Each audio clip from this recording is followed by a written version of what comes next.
Hello, and thank you for tuning into Oromia11's special segment. Our special segment today is our political affairs, and I will be in conversation with Councilman Kevin Reich. Kevin Reich represents Ward 1 in Minneapolis, which includes Northeast, Southeast, and parts of Como. Stay tuned.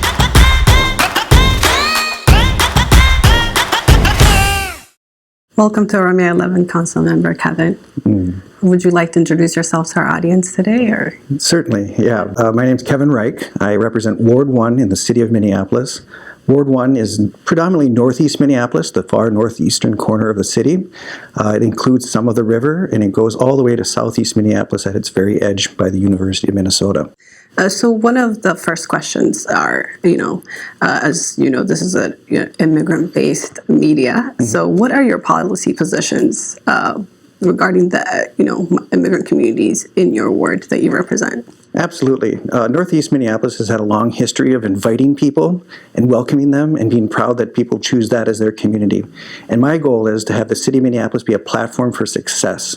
People come to raise their families, to raise a community, to maybe do a business. And so the question is the city working for them in their endeavors? And if not, why not?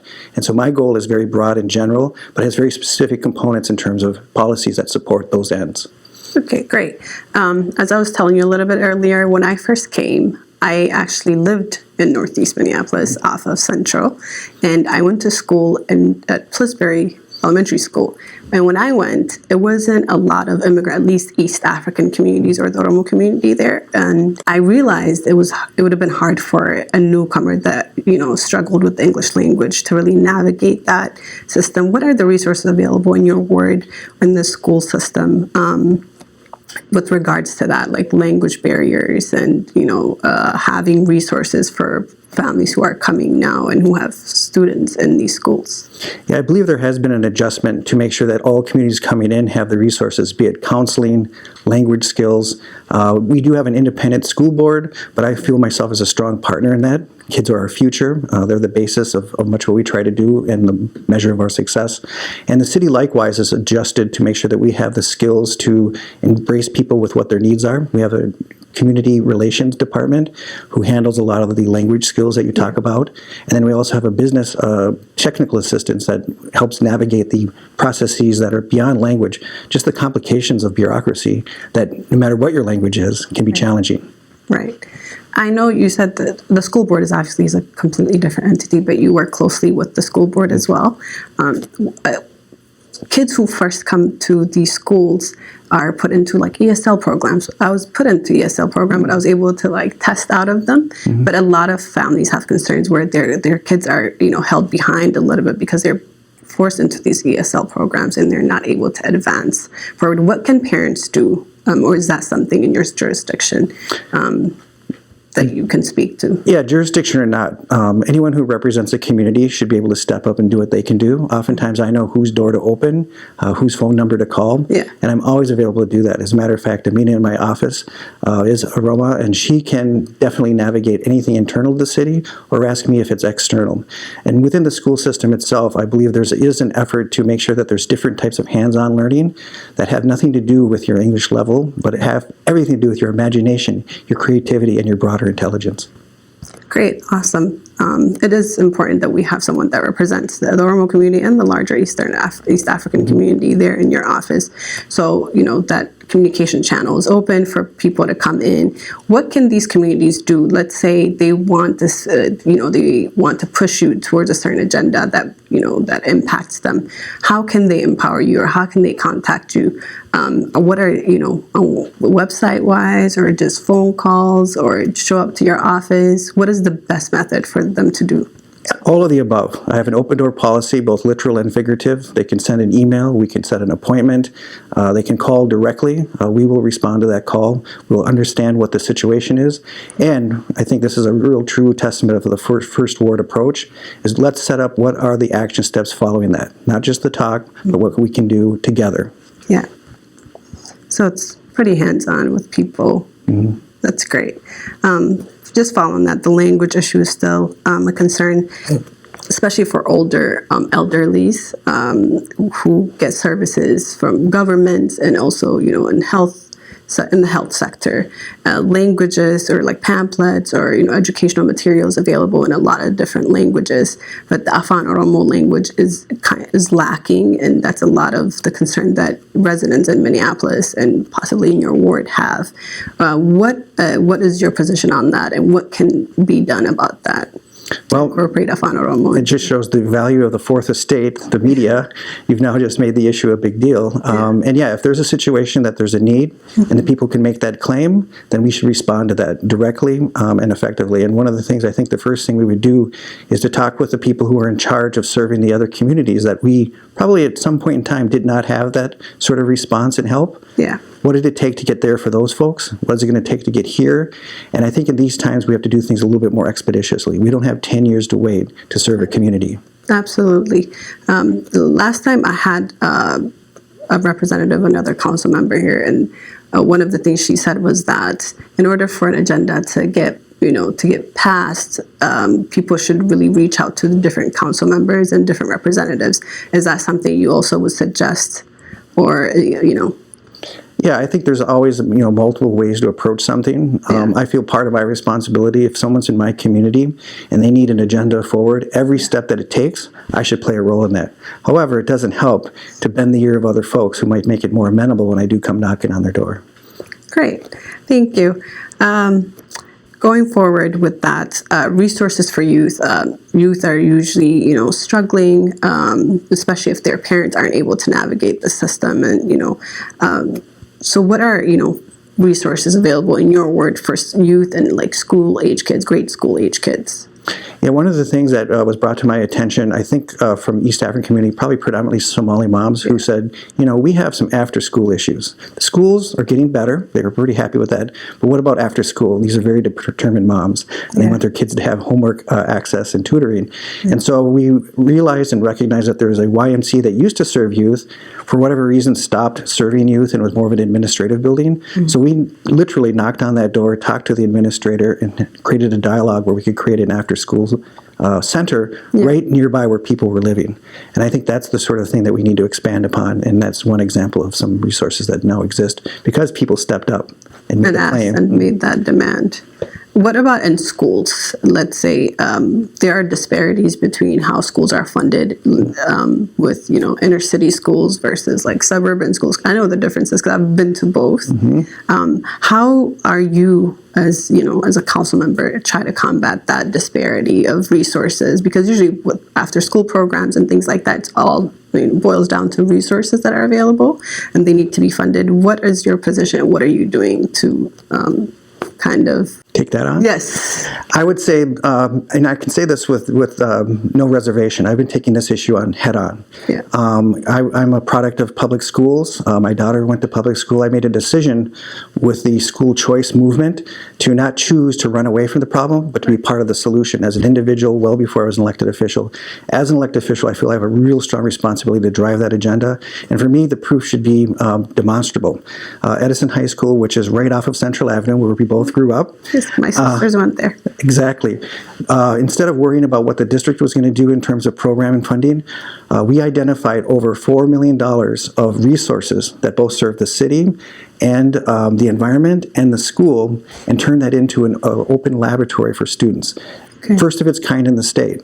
These are the students that are not supposed to get the best. We made sure they did. That's awesome. What message would you like to send?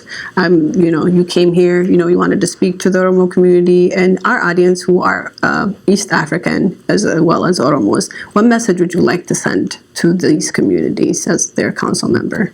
I would say that I'm here basically to do an introduction. Yeah. I believe in service leadership, and so it's an invitation to knock on that door, to make the claim, and work together to find solutions. The East African community is the latest of a great long story in Northeast Minneapolis. People come there because they want to make something that's their own.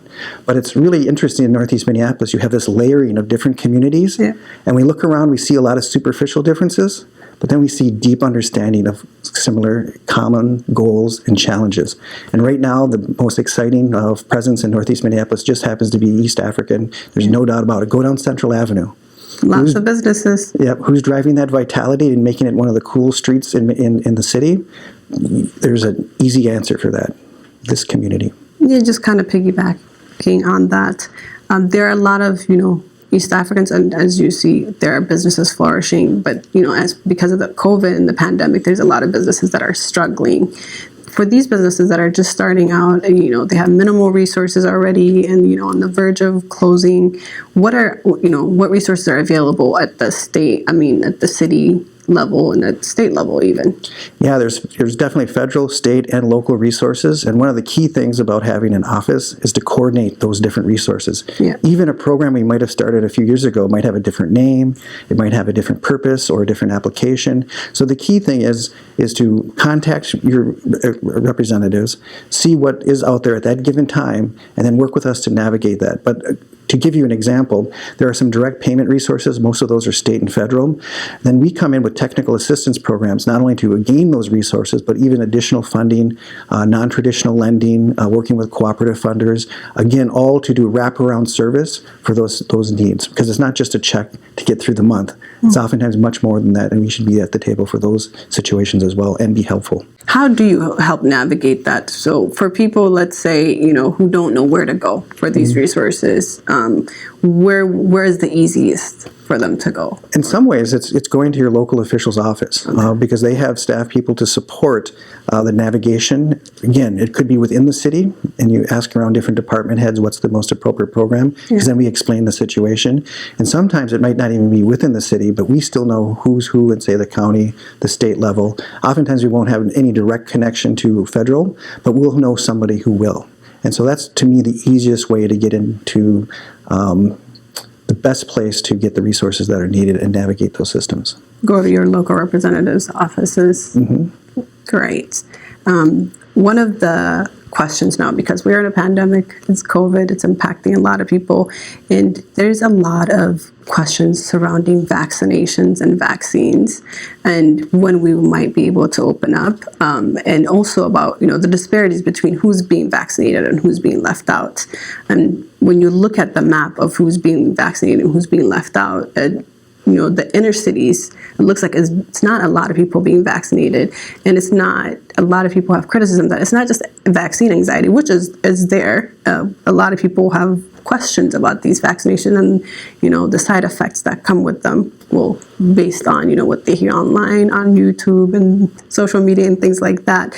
But how are you guys combating, or your office or you are combating this disparity, or trying to make sure that minority groups in these areas are being vaccinated? What's the outreach like? Well, first of all, we make the case to we have a health department and a health director, and that person and that team has all the access points to the whole overall system. I'm not a health expert, don't pretend to be one, but these people can advocate with a certain level of expertise. So that's sort of the internal mechanisms. The external mechanism is to just get good information out there. Yeah. You will not see any fake news in my newsletter. We do not propagate or get into those debates. We just want to have good, clean information that will make people make the right decisions as they need to. So what's the vaccine timeline for everybody to be vaccinated in Minneapolis? I do not know. There isn't one. There isn't one. Governor Walz might have an idea, and whatever he says, I'll back him until he's wrong. Okay. And congratulate him if he's right. Of course, yeah, because we all benefit from that. Last but not least, how your office can be reached, walk-in, calls, and any last messages that you would like to say to us and as a media, and also our audiences who are watching you and your constituents? Yeah, I would say 2021 should be the great rebound year. It's going to take some challenge to meet the situations that we found ourselves. We cannot underestimate what we've gone through on so many levels. This is a time to understand that, not underestimate that, but then just to look forward, and not sort of in a nostalgic way or in a overly optimistic, baseless way, but to say, what's the work we need to do? Yeah. And we know we need to do it together. And the communities that are in my ward have a certain communitarian spirit. I think I will be honored to serve that spirit, yes, to get the results that we need to do to say, wait a minute, we rebounded, we were resilient, and here's why. Thank you so much, Councilman. We appreciate you being here and respecting our wishes and our invitation and being here and speaking to us. We look forward to working more closely with you and also connecting you with our community. Thank you. Come back again. Oh, thank you. My pleasure. Thank you. Thank you for tuning into our special segment. And if you would like to get in touch with Councilman Reich's office, please follow the information below. Thank you.